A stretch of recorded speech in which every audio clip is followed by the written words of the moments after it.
बिस्मिल्लाहिर्रहमानिर्रहीम। मेरे अज़ीज़ दोस्तों, नूरी अमलियात का मुफ्त कोर्स लेकर आपकी खिदमत में हाज़िर हुआ हूँ, जिसकी आज पहली किस्त है।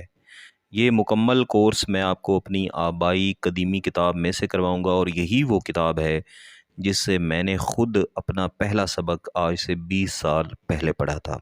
आज की वीडियो में मैं आपको अमलियात व तावीज़ात के उसूल व कवायद बताऊँगा। इसके साथ मैं आपको हुरूफ़ अबजद के कुलिये बताऊँगा, और हुरूफ़ अबजद की कीमतें भी आपको मैं बताऊँगा। ये वो बुनियादी चीज़ें हैं जिनका एक आमिल को मालूम होना बहुत ज़रूरी है। अगर इन चीज़ों को आप सीख लेंगे तो इंशाअल्लाह आपकी बुनियाद इतनी मज़बूत बनेगी कि मुस्तक़बिल में आप हर अमल में इंशाअल्लाह ताला कामयाब होंगे। इस मुकम्मल कोर्स को हासिल करने के लिए मेरे चैनल के साथ जुड़े रहें। चैनल को सब्सक्राइब करके घंटी का बटन दबा दें। मैं कोशिश करूँगा कि एक हफ़्ते में कम से कम 3 से 4 वीडियोस अमलियात कोर्स के बारे में दूँ, ताकि मेरे वो शौकीन सब्सक्राइबर जो कि ख़ुद अमलियात सीखना चाहते हैं वो सीख सकें। और इनको सीखने के बाद अगर आप किसी को करके देंगे तो उसको ही करके दें जिसकी नीयत जायज़ हो, जिसका मकसद दुरुस्त हो। तो फरमाते हैं, अमलियात व तावीज़ात के उसूल व कवायद। जो काम बेअसूल और बेकायदा किया जाए वो कभी कामयाब ना होगा। तो इस वास्ते जो शख्स आमिल बनना चाहे, मंदरजा झैल कवायद के मुताबिक अमल करे ताकि कामयाबी हासिल हो। आमिल को याद रहे कि वो कोई अमल या तावीज़ नाजायज़ गर्ज से ना दे। अमल शुरू करने से पहले बदन पाक और लिबास साफ़ बनाना चाहिए। जिस मकान में बैठा हो वो शुरगुल से साफ़ और गैर की आमदोरफ्त से अलहदा हो। अमल के वक्त कोई मर्द औरत अंदर ना आए, वरना अमल ज़ाय हो जाने का ख़तरा है। ये इब्तदाई उसूल है। जब आप बिल्कुल आमिल बन जाते हैं तो उसके बाद फिर आप लोगों के सामने बैठ के भी अमल कर सकते हैं। जो अमल करना हो साफ़ नियत कामिल यकीन से करे। शैतानी वसाविस से दिल को पाक रखना चाहिए। शुरू से आखिर तक मुस्तकिल मिजाज रहे। परहेज़गारी इख्तियार करे। झूठ ना बोले। रोज़ी हलाल खाए। नमाज रोज़ा का पाबंद रहे। हर एक से अच्छा सलूक रखे। जो अमल जितने दिनों तक पढ़ना या लिखना हो उतने रोज़ गोश्त हर किस्म का, इसके अलावा अंडा और सख्त ग़िज़ा से परहेज़ करें। सख्त ग़िज़ा से मतलब है जिसमें मिर्च और मिसाले बहुत ज़्यादा हों। जहाँ तक हो सके कम और नरम ग़िज़ा खाए। बदबूदार चीज़ों से परहेज़ करे। खुशबूदार चीज़ें इस्तेमाल करे। अमल पढ़ने का वक्त एक मुकर्रर कर लेना चाहिए।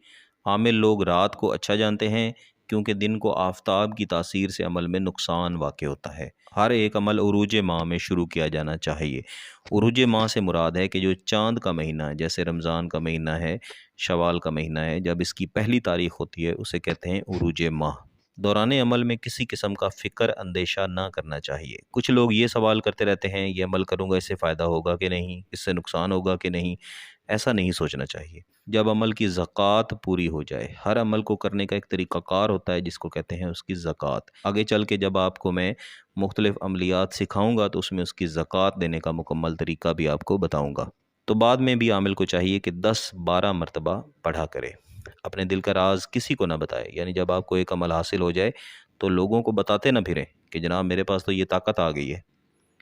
आमिल को रफ्तार सैयारगान और 7 नेक व बद की तासीर से वाकिफ़ होना चाहिए। आगे चल के इंशाल्लाह मैं आपको ये भी बताऊंगा कि कौन सी 7 नेक है, बद है, इसको किस तरह से मालूम किया जाता है और इनकी तासीर से किस तरह से वाकिफ़ हो सकते हैं। क्योंकि अमलियात व तावीज़ात में बुर्ज और सैयारों का लिहाज रखा जाता है। अगर किसी अमल को एक बार करने से फ़ायदा ना हो तो घबराना ना चाहिए।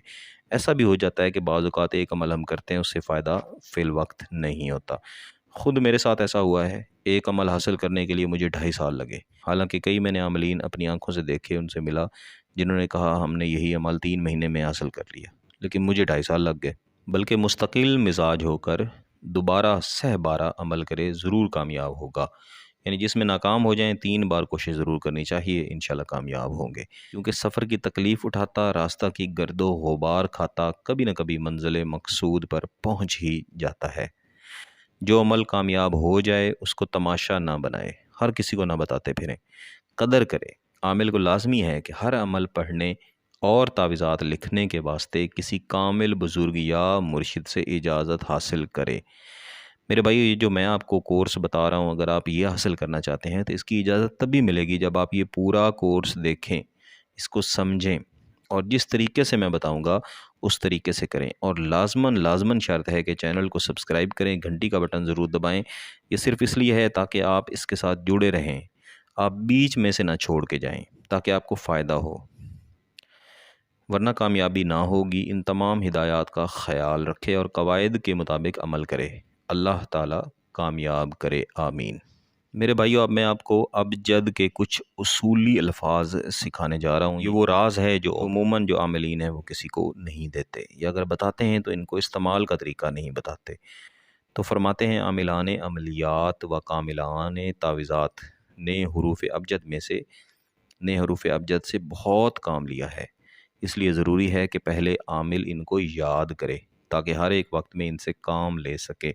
وہ حروف ابجد یہ ہیں: الف ب جیم دال ابجد، ہوز ہے واو زے، ہے توئے یہ، کاف لام میم نون کلمن، سین عین فے سواد صافس، کرشت، سخز، ززغ۔ ان کے معنی کیا ہیں؟ اب اس ابجد کا مطلب ہے کہ اب میں نے اپنے کام کا آغاز کیا۔ ہوز کا مطلب ہوتا ہے پیوست یا ملانا، حتی کا مطلب ہے واقف ہوا، کلمن سخن گو ہوا، صافز اس نے سیکھا، کرشت ترتیب کیا۔ اس کے دیگر مطالب اس کا استعمال وہ آگے چل کے میں آپ کو بتاؤں گا۔ سخز نگاہ رکھا، زازغ تمام کیا۔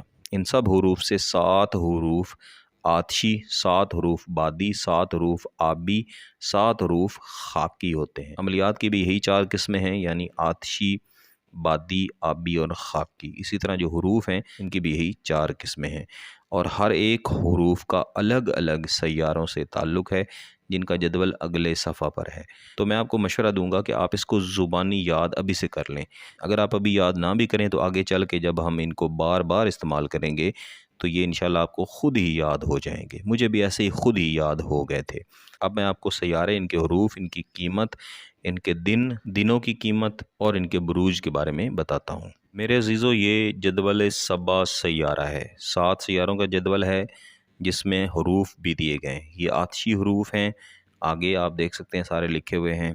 بادی یا خشک ہیں، آگے لکھے ہوئے ہیں۔ اسی طرح آبی یا سرد ہیں، آگے لکھے ہوئے ہیں۔ خاکی یا تر ہیں، آگے لکھے ہوئے ہیں۔ ان کے ایام ہیں۔ اس کے بعد اوپر آپ اگر دیکھیں تو یہاں پہ 7 ستارہ، 7 ستاروں کے نام لکھے ہوئے ہیں۔ ہر ستارے سے متعلق جو حروف ہیں، مثلا زحل ہے، اس کے نیچے الف ب جیم دال ابجد ہے، اس کا دن ہفتہ ہے، نیچے اس کے اعداد ہفتے کے لکھے ہوئے ہیں۔ اسی طرح جو ہر حرف ہے اس کے اعداد، اس کی قیمت بھی اس کے نیچے لکھی ہوئی ہے۔ آپ اس کا اسکرین شاٹ لے کے اپنے پاس رکھ لیں۔ آگے چل کے جب ہم ان کا بار بار استعمال کریں گے تو آپ کو ان کی ترتیب بھی زبانی یاد ہو جائے گی اور ان کی قیمت بھی آپ کو خود بخود زبانی یاد ہو جائے گی۔ مجھے بھی ایسے ہی یاد ہوئی تھی۔ اس ویڈیو کو 2 سے 3 بار لازمی دیکھ لیجئے گا، پھر آپ کو اچھی طرح اس کی سمجھ آ جائے گی۔ اس کو سمجھیں گے تو اگلی ویڈیوز کو سمجھنا آسان ہوگا۔ آئندہ ویڈیو میں انشاءاللہ میں آپ کو بتاؤں گا کہ ستارے اور برج میں کیا فرق ہوتا ہے، برج یا تالے کیا چیز ہے، اور کسی بھی شخص کا تالے کس طرح سے آپ معلوم کر سکتے ہیں۔ پھر تالے کو معلوم کرنے کے بعد آپ کیسے معلوم کر سکتے ہیں کہ اس شخص کا مزاج کیسا ہے۔ اگر آپ اس شخص کا مزاج جان جائیں تو پھر اس پر عمل کرنا بھی آپ کے لیے آسان ہوگا۔ آپ کو اس کو سمجھنا، اس کی شخصیت کو جاننا بھی آپ کے لیے آسان ہوگا۔ کسی بھی عامل کے لیے یہ جاننا بہت ضروری ہے۔ کسی بات کی آپ کو سمجھنا ہے تو واٹس ایپ پر میسج کر سکتے ہیں، اور آپ سے ریکویسٹ ہے کہ چینل کو سبسکرائب کر کے گھنٹی کا بٹن ضرور دبا دیجیے گا۔ بہت بہت شکریہ۔ اللہ حافظ۔